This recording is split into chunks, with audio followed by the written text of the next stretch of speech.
మన దేశం యొక్క రాజధాని ఢిల్లీ. ఒకప్పుడు ఎలాంటి భయం లేకుండా ప్రజలతో కలకలలాడే ఢిల్లీ వీధులు ఈరోజు ఒక లివింగ్ గ్యాస్ ఛాంబర్గా మారిపోయాయి. ఢిల్లీలో నిలబడి గాలి పీల్చుకోవడం అంటే రోజుకు 20 నుండి 30 సిగరెట్లు తాగడంతో సమానమని డాక్టర్లు హెచ్చరిస్తున్నారు.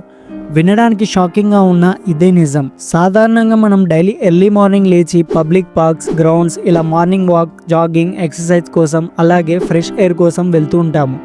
కానీ ఢిల్లీలో మీరు ఇవన్నీ చేయాలి అనుకుంటే మీరు మీ ప్రాణాలను ప్రమాదంలో పెట్టినట్టే.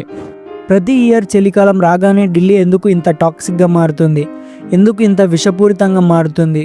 ఇది ప్రకృతి వైపరీత్యమా లేక మనం చేస్తున్న తప్ప?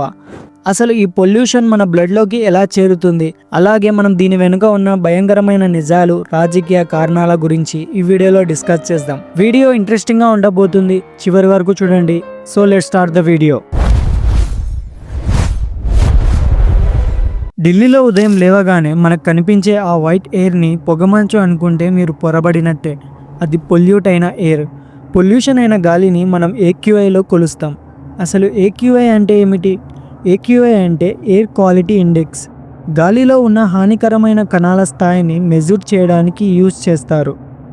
ఈ ఏక్యూఐ లెవెల్స్ గాలిలో 0 నుంచి 50 వరకు ఉంటే మంచిది. కానీ డిసెంబర్ 2025లో ఢిల్లీలో ఏక్యూఐ లెవెల్స్ 900కి చేరింది. ఈ ఒక్క రీజన్ చాలు మన రాజధాని ఢిల్లీలో ఎలాంటి పరిస్థితులు ఉన్నాయో అంచనా వేయడానికి. ఢిల్లీ గాలిలో విషం ఉంది అంటున్నారు, కానీ ఆ విషం పేరు ఏమిటో మీకు తెలుసా? అదే PM 2.5. ఇది అసలు ఎలా ఉంటుంది, ఎలా స్ప్రెడ్ అవుతుంది, ఎలా మన బ్లడ్లో కలుస్తుందో ఇప్పుడు తెలుసుకుందాం. ఈ PM 2.5 ఎలా ఉంటుందంటే, మన తల మీద ఉండే ఒక వెంట్రుక మందం కన్నా ఈ PM 2.5 కణాలు దాదాపుగా 30 రెట్లు చిన్నవిగా ఉంటాయి. ఇవి ఇలా ఉండడం వలన మన కంటికి కూడా కనిపించవు. సాధారణంగా దుమ్ము ధూళి అయితే మన ముక్కులో ఉండే వెంట్రుకలు ఆపివేస్తాయి. కానీ ఈ PM 2.5 కణాలు చాలా చిన్నవిగా ఉండడం వలన ఈజీగా మన ముక్కు నుంచి మన శరీరం లోపలికి వెళ్తాయి. ఇవి ఎంత ప్రమాదకరం అంటే ఇవి మన ముక్కు నుండి గొంతుకు దాటుకొని నేరుగా లంగ్స్ లోపలికి పోతాయి. అక్కడితో ఆగకుండా ఇవి మన బ్లడ్లోకి కలిసిపోతాయి. మీకు తెలుసా, ఈ విషపూరిత కణాలు మీ రక్తంలో కలిస్తే అది హార్ట్ అటాక్, బ్రెయిన్ స్ట్రోక్, చివరికి క్యాన్సర్కి కూడా దారితీస్తుంది. వరల్డ్ హెల్త్ ఆర్గనైజేషన్ ప్రకారం గాలిలో ఈ కణాలు 5 పాయింట్స్ వరకు మాత్రమే ఉండాలి. కానీ ఢిల్లీలో కొన్ని రోజులలో ఇది 900 దాటిపోతుంది. అంటే ఉండాల్సిన దానికంటే 180 రెట్లు ఎక్కువ గాలిలో విషం ఉందన్నమాట. ముఖ్యంగా చిన్నపిల్లలు, ప్రెగ్నెంట్ ఉమెన్ పరిస్థితి ఇంకా దారుణంగా ఉంది. ఎందుకంటే ఈ PM 2.5 పుట్టబోయే పిల్లల మీద కూడా ప్రభావం చూపుతుంది. కాబట్టి ఢిల్లీ గవర్నమెంట్ పిల్లల భవిష్యత్తును దృష్టిలో ఉంచుకొని 1st క్లాస్ నుంచి 5th క్లాస్ వరకు పిల్లలకు ఆన్లైన్ క్లాసెస్ని స్టార్ట్ చేసింది. 6th నుంచి 10th క్లాస్ పిల్లలకు ఆఫ్లైన్ క్లాసెస్ని రెగ్యులర్గా ఉంటాయని చెప్పింది. ఢిల్లీలో బయట కాలు పెట్టాలంటే మాస్క్ తప్పకుండా ఉండాల్సిన పరిస్థితి వచ్చింది. ఎందుకు ఇంత కాలుష్యం పెరిగింది? అసలు దీనికి గల కారణాలను మనం చూస్తే, ప్రతి సంవత్సరం అక్టోబర్ చివరి రోజులలో పంజాబ్, హర్యానా రాష్ట్రాలలో రైతులు వరి కోత పూర్తయిన తర్వాత మిగిలిన వేస్టేజ్ను తగలబెడతారు. వారు ఎందుకు అలా చేస్తారు? వారికి వేరే దారి లేదా? నిజానికి వరి కోతకు మరియు గోధుమ పంట వేయడానికి మధ్య రైతులకు కేవలం 10 నుండి 15 రోజులు మాత్రమే సమయం ఉంటుంది. ఆ తక్కువ సమయంలో 1000 ఎకరాలను క్లీన్ చేయాలంటే యంత్రాల ఖర్చులు రైతులు భరించలేక వారు ఆ వేస్టేజ్ని నిప్పు పెడుతున్నారు. ఢిల్లీ జాగ్రఫీ వల్ల అలా కాల్చడం ద్వారా వచ్చిన పొగ నేరుగా ఢిల్లీలోకి వస్తుంది. కేవలం రైతులను బ్లేమ్ చేస్తే సరిపోతుందా? ఢిల్లీ గాలి కాలుష్యం వెనుక ఇంకా చాలా పెద్ద రీజన్స్ ఉన్నాయి. మనం ఇప్పటిదాకా రైతులు పెట్టే మంటల నుంచి వచ్చే పొల్యూషన్ గురించే మాట్లాడుకున్నాం. కానీ ఒకటి ఆలోచించండి, ఆ మంటలు కేవలం 1 నెల మాత్రమే ఉంటాయి. మరి మిగిలిన 11 నెలలు ఢిల్లీ ఎందుకు పొల్యూషన్కి గురవుతుంది? నిజానికి ఢిల్లీ తనను తాను చంపుకుంటుంది. ఢిల్లీలో ప్రస్తుతం దాదాపుగా 1.5 కోటి పైగా వెహికల్స్ ఉన్నాయి. ప్రతిరోజు లక్షలాది కార్లు, బైకులు, ముఖ్యంగా ఓల్డ్ డీజిల్ ట్రక్కులు వదిలే నల్లటి పొగ గాల్లో కలిసిపోతుంది. మీరు ట్రాఫిక్ సిగ్నల్ దగ్గర నిలబడితే అక్కడ పీల్చే గాలి నేరుగా మీ లంగ్స్ని చెడిపోయేలాగా చేస్తుంది. అంతేకాదు, చుట్టుపక్కల జరుగుతున్న construction work, metro making works, పెద్ద పెద్ద అపార్ట్మెంట్ పనుల వల్ల వచ్చే సిమెంటు ధూళి మరియు ఇసుక రేణువులు ఢిల్లీ గాలిని కలుషితం చేస్తున్నాయి. ఢిల్లీ ప్రజలు సరిగ్గా గాలి పీల్చుకోలేక ఇబ్బంది పడుతుంటే రాజకీయ నాయకులు మాత్రం ఒకరి మీద ఒకరు నిందలు వేసుకోవడంలో బిజీగా ఉన్నారు. ఈ వీడియో క్లిప్ ని ఒకసారి చూడండి.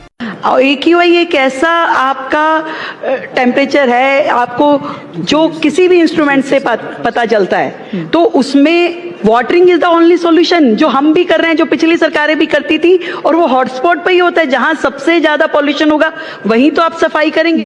ఈ వీడియోలో కనిపించే ఉమెన్ పేరు రేఖా గుప్తా, ప్రజెంట్ ఢిల్లీ సీఎం. రీసెంట్గా జరిగిన ఒక ఇంటర్వ్యూలో ఢిల్లీ పొల్యూషన్ గురించి మాట్లాడుతూ ఏక్యూఐని ఏ ఇన్స్ట్రుమెంట్తో అయినా మెజర్ చేయొచ్చు, అలాగే ఢిల్లీలో ఎయిర్ పొల్యూషన్ తగ్గించాలంటే జస్ట్ వాటర్ స్ప్రే చేస్తే సరిపోతుంది, మా గవర్నమెంట్ దీన్ని స్ట్రిక్ట్గా ఫాలో అవుతుందని సమాధానం ఇచ్చారు. కానీ నిజానికి వాళ్ళు పాస్ చేసిన ఆ వాటర్ స్ప్రే రూల్ని కూడా సరిగ్గా ఫాలో అవ్వడం లేదు.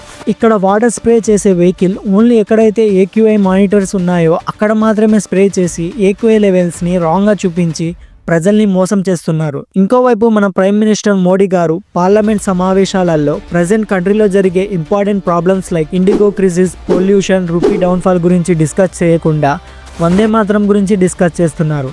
ఇంకా ఇంకోవైపు ఢిల్లీ సిటీకి గ్రీన్ వాల్గా ఉండే ఆరావళి కొండలు మైనింగ్ కోసం నాశనం చేస్తున్నారు. రాజస్థాన్లోని ధారెడారి నుంచి వచ్చే వేడి గాలులను ఢిల్లీలోకి రాకుండా అడ్డుకునే ఒకే ఒక అడ్డుగోడ ఈ ఆరావళి కొండలే. ఇవి ఢిల్లీకి గ్రీన్ లంగ్స్గా పనిచేసి పొల్యూట్ అయిన ఎయిర్ని ఫిల్టర్ చేస్తాయి. అలాంటి కొండలను ఈరోజు అక్రమ మైనింగ్, రియల్ ఎస్టేట్ మాఫియా వలన నాశనం అయ్యి ఢిల్లీ కాలుష్యాన్ని మరింత పెంచుతున్నాయి.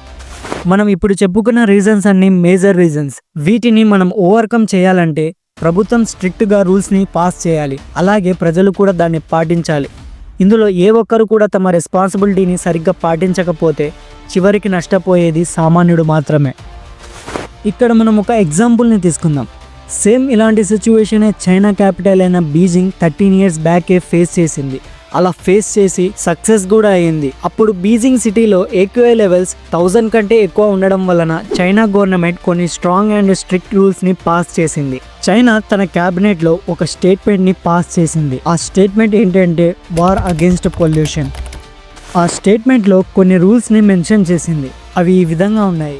ఫస్ట్, చైనా సిచ్యువేషన్ని పబ్లిక్ ఎమర్జెన్సీ అని భావించి ఏక్యూఐ రోబోట్స్ని 24/7 మానిటరింగ్ చేశారు. అలాగే సిటీస్లో ఉన్న కోల్ ప్లాంట్స్ అన్నీ క్లోజ్ చేశారు.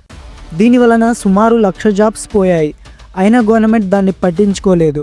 Second, petrol and diesel vehicle మీద భారీ రిస్ట్రిక్షన్స్ పెట్టారు. థర్డ్, ఈవీ వెహికల్స్ ప్రొడక్షన్ పెంచి వాటిపై ప్రజలు ఆధారపడేలా చేశారు. అలాగే పబ్లిక్ ట్రాన్స్పోర్ట్ సిస్టమ్ని ఎక్స్పాండ్ చేశారు. ఫోర్త్, బీజింగ్ సిటీలో 40+ మిలియన్ ట్రీస్ని ప్లాంట్ చేశారు. ఫిఫ్త్, బీజింగ్ ఆర్ చైనాలో ఎక్కడైనా కన్స్ట్రక్షన్ జరిగితే దాన్ని గ్రీన్ మ్యాట్తో కవర్ చేయాలి అండ్ ఆ ఏరియాని డైలీ వాటర్తో స్ప్రే చేయాలి. దీని వలన డస్ట్ బయటికి పోకుండా చేశారు. ఇలాంటి స్ట్రిక్ట్ రూల్స్ని ఫాలో అవ్వడం వలన బీజింగ్ 10 yearsలోనే 900+ ఉన్న ఏక్యూఐని బిలో 30కి తీసుకుని రాగలిగింది. నేను ఇక్కడ మన దేశాన్ని చైనాతో పోలుస్తున్నా, ఎందుకంటే మనం ఎప్పుడు కూడా ఆల్రెడీ డెవలప్ అయిన దేశాలను ఇన్స్పిరేషన్గా తీసుకొని డెవలప్ అవ్వాలి. కానీ డెవలప్మెంట్ అంటే ఏంటో తెలియని పాకిస్తాన్ లాంటి దేశాలతో కంపేర్ చేసుకోకూడదు. ఇలా పాకిస్తాన్తో కంపేర్ చేసుకోవడం వలన మన దేశం ఎప్పుడు అభివృద్ధి చెందదు. ఈ వీడియో మీద నా అభిప్రాయం ఏమిటంటే, పొల్యూషన్లో చైనా పాటించిన రూల్స్ని మనం కూడా స్ట్రిక్ట్గా ఫాలో అయితే రాబోయే 10 yearsలో అయినా మన దేశం ఏక్యూఐని తగ్గించి ఆరోగ్యకరమైన జీవితాన్ని గడపవచ్చు. మనం కేవలం 3 విషయాలను మాత్రమే గుర్తుంచుకోవాలి. 1, అవగాహన. 2, ప్రశ్నించడం. 3, చిన్న మార్పులను అలవాటు చేసుకోవడం. లైక్ ట్రీస్ని ప్లాంట్ చేయడం, ఎక్కువగా పబ్లిక్ ట్రాన్స్పోర్ట్ని వాడడం, వీలైనంత వరకు ఎన్విరాన్మెంట్ని కాపాడుకోవడం. ఇలా అయితేనే ఇండియా రాబోయే డేస్లో అయినా పొల్యూషన్ లేని కంట్రీగా డెవలప్ అవుతుంది. So that's all for today. ఈ వీడియోని మీ ఫ్రెండ్స్ అండ్ ఫ్యామిలీ మెంబర్స్కి షేర్ చేసి వాళ్ళకి కూడా అవేర్నెస్ని కల్పించండి. ఈ వీడియోలో చెప్పిన ఇన్ఫర్మేషన్ మీకు నచ్చితే వీడియోని లైక్ చేసి మన ఛానల్ని సబ్స్క్రైబ్ చేసుకోండి. నెక్స్ట్ వీడియోలో ఇంకో ఇంట్రెస్టింగ్ టాపిక్తో మీ ముందుకు వస్తాను. అంటిల్ దెన్ బాయ్, జై హింద్.